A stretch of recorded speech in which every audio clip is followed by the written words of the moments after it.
No niin, hyvää keskipäivää arvon sijoittajat. Nimeni on Aku Väli, johon toimin talousjohtajana NYABissa, jonka yhtiöesittelyn pidän teille nyt tänään. Eli NYAB on ruotsalais-suomalainen yhtiö, tarjoaa suunnittelun, rakentamisen ja ylläpidon palveluita infrastruktuuri-, energia- ja teollisuussektoreille. Viimeisen 12 kuukauden liikevaihdostamme noin puolet muodostui infrarakentamisesta, noin 1/4 energiarakentamisesta ja noin 1/4 teollisuusrakentamisesta. NYABin juuret sijaitsevat Pohjois-Ruotsissa Luulajassa, jossa yhtiö perustettiin vuonna 2013. Rullaava 12 kuukauden liikevaihtomme ylitti noin 280 miljoonaa euroa, josta liikevoittoa teimme noin 28 miljoonaa euroa. Sitten muutamia tunnuslukuja meidän liiketoiminnasta. Eli keskimääräinen projektikokomme on vain noin 3 miljoonaa euroa. Eli se tarkoittaa, että kalenterivuoden aikana toteutamme toista sataa erilaista projektia, joiden koko vaihtelee hyvin paljon muutamista kymmenistä tuhansista euroista aina jopa 90 miljoonaa euron kokonaisuuksiin. Ruotsin osuus tilauskannastamme on reilut 80%. Ja miksi tämä on hyvä ymmärtää, niin Ruotsin ja Suomen rakentamisen markkina eroaa suhteellisen merkittävästi toisistaan siinä, että Ruotsin rakentamisessa tilaajat kantavat selkeästi enemmän kustannusriskiä kuin Suomessa.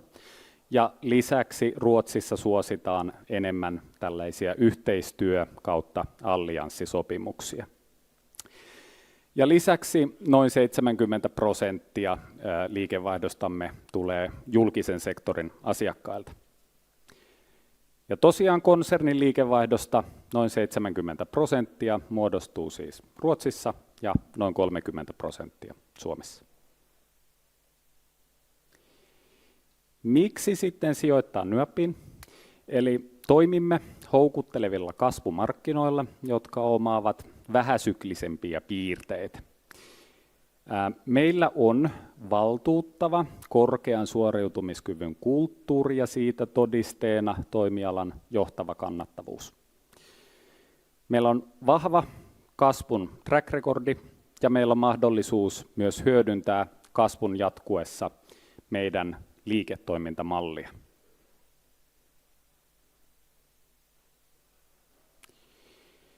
Kuten sanoin, keskitymme kasvusektoreille, joita tukevat globaalit megatrendit. Erityisesti vihreä siirtymä, jossa yleisesti ottaen on kyse fossiilisista polttoaineista siirtyminen uusiutuvan energian lähteisiin. Lisäksi tämä siirtymä aiheuttaa merkittävää kysyntää myös sähkönsiirtokapasiteetin vahvistamiselle. Toisekseen kaupungistuminen Pohjoismaissa jatkuu. Meidän liiketoiminnalle erityisen tärkeä on Tukholman alue, jossa meillä on hyvin kannattava ja kasvava liiketoiminta. Kaupungistuminen itsessään luonnollisesti luo erilaista kysyntää kaiken tyyppiselle infrastruktuurille, oli kyse sitten niin teistä, rautateistä, silloista, satamista, lentokentistä kuin vesihuoltojärjestelmistäkin. Kolmantena pointtina on viimeisten vuosien aikana erityisesti kiihtynyt globalisaation hidastuminen tai jopa deglobalisaatio johtuen häiriintyneistä toimitusketjuista ja epävakaista geopoliittisista tilanteista sekä kauppasuhteiden heikentymisestä, joka on johtanut selkeästi suurempaan kysyntään paikallistuotantoa kohtaan, oli niin kyse perusteollisuudesta, energiantuotannosta tai jopa puolustusteollisuudesta. Oikealla puolella nähdään hivenen näiden markkinoiden kasvulukuja, eli vajaan 20 vuoden aikana globaalisti ennustetaan, että uusiutuvan energian tuotanto kolminkertaistuu nykytasoltaan. Suomessa ja Ruotsissa vihreän siirtymän investointeja tai niitä aikeita on raportoitu yli 200 miljardin euron edestä. Lisäksi sähkönsiirtokapasiteettia Svenska Kraftnetin ja Fingridin toimesta tullaan kasvattamaan.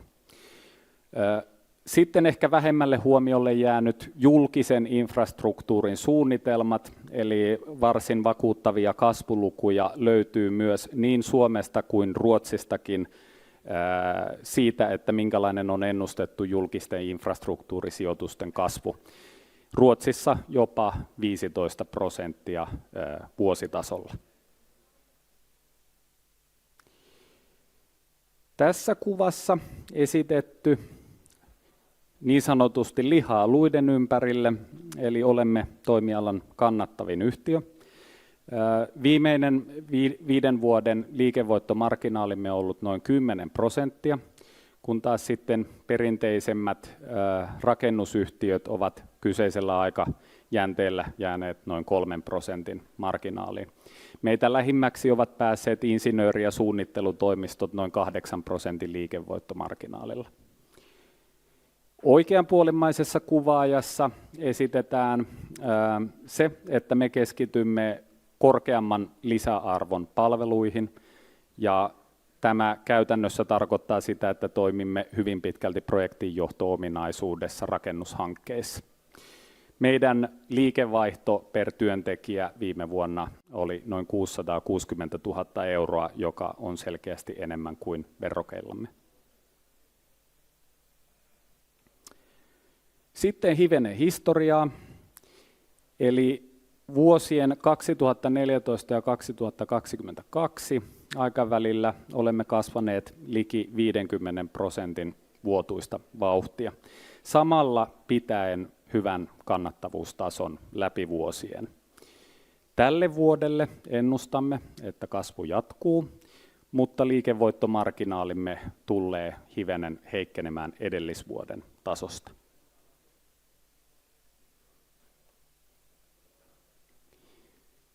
Sitten muutama sananen meidän viime perjantaina julkaisemasta Q3-raportista.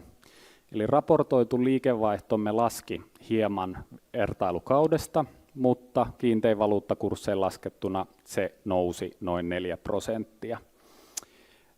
Kumulatiivinen syyskuun loppuun mennessä kertynyt liikevaihtomme kasvoi vertailukaudesta noin 18%. Liikevoitto Q3 meillä kasvoi noin 26%, ja liikevoittomarginaalimme oli varsin mukava 7,5%. Viimeisen 9 kuukauden aikana sijoitetun pääoman tuottomme oli noin 14%. Meillä on vahva tase, omavaraisuusasteemme oli noin 71%, ja vapaata kassavirtaa rullaavan 12 kuukauden aikana olemme pystyneet generoimaan noin 15 miljoonaa €. Toimintaympäristössä on toki ollut haasteita. Inflaatio, korkeammat korot ovat johtaneet asiakkaiden investointipäätösten lykkääntymiseen, mutta olemme erityisen ylpeitä, että kannattavuustasomme on saatu säilytettyä myös tämän inflatorisen ympäristön ympäröimänä, erityisesti vakaalla projektien toteuttamisella. Katsauskauden jälkeen julkistimme yhtiöllemme merkittävän projektisopimuksen Svenska Kraftnetin kanssa, jossa tulemme toteuttamaan Pohjois-Ruotsissa Aurora-linjan osuuden rakentamisen, jonka arvioitu arvo on noin 90 miljoonaa €. Ja siitä muutama sananen tässä, eli Aurora-linja tosiaan on 380 kilometriä pitkä sähkönsiirtoyhteys Suomen ja Ruotsin välillä, eli korkeajänniteverkkoa, joka parantaa toimintavarmuutta ja tasaa myös sähkön hintojen heilahtelua niin Suomen kuin Pohjoismaiden välillä ja mahdollistaa myös uusiutuvan energian tuotannon lisäämisen Itämeren alueella. Me voitimme ensimmäisen vaiheen kilpailutuksen viime vuonna, eli joulukuussa 2022 aloitimme suunnittelu- ja valmistelutyöt Aurora-linjan osalta, joka johti nyt sitten lokakuussa julkistettuun rakentamissopimukseen. Tämä sopimustyyppi on yhteistyösopimus, joka rajaa meidän riskejä hankkeen ajalta. Hankkeessa itsessään on terveet katteet, ja se, että miten me onnistuimme voittamaan tämän, liittyy hyvin pitkälti siihen, että Ruotsissa korkeajänniteverkkorakentamisessa on suhteellisen rajattu kilpailu ja me pystyimme hyödyntämään myös meidän rajat ylittävää osaamista tässä hankkeessa. Hyvin tärkeä projekti siis meille jatkossa.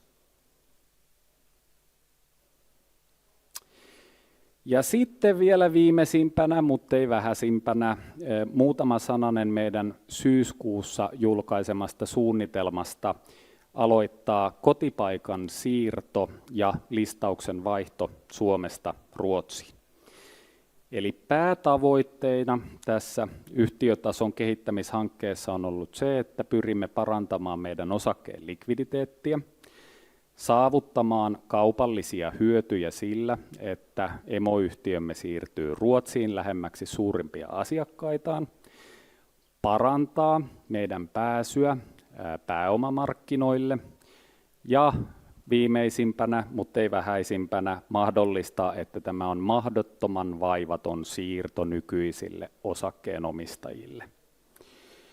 Analyysit, joita teimme tämän hankkeen tiimoilta, tukivat ratkaisua, että teknisesti tulemme tekemään kotipaikan siirron niin sanottuna rajat ylittävänä yhtiömuodon muutoksena, jossa suomalainen julkinen osakeyhtiö konvertoituu ruotsalaiseksi julkiseksi osakeyhtiöksi. Samalla tutkimme mahdollisuutta, että nykyinen listautumisemme First North Helsingissä siirretään First North Premier Tukholmaan. Käytännössä olemme liikkumassa pääomien perässä, sillä Ruotsissa pääomamarkkinat ovat huomattavasti syvemmät ja uskomme, että tämä siirto mahdollistaa ja tukee näitä meidän tavoitteitamme. Itse siirto on tosiaan suunniteltu tapahtuvaksi niin, että tästä ei aiheudu nykyisille osakkeenomistajille vaivaa. Tämä ei vaikuta omistajan rakenteeseen ja olemme myös saaneet alustavan positiivisen palautteen molempien maiden veroviranomaisilta, että suoria veroseuraamuksia tästä ei tulisi. Tästä on tarkoitus tiedottaa lisää sitten, kun saamme prosessia eteenpäin. Tavoiteaikatauluna meillä on, että kokonaisuus olisi tuossa ensimmäisen vuosipuoliskon loppupuolella valmiina.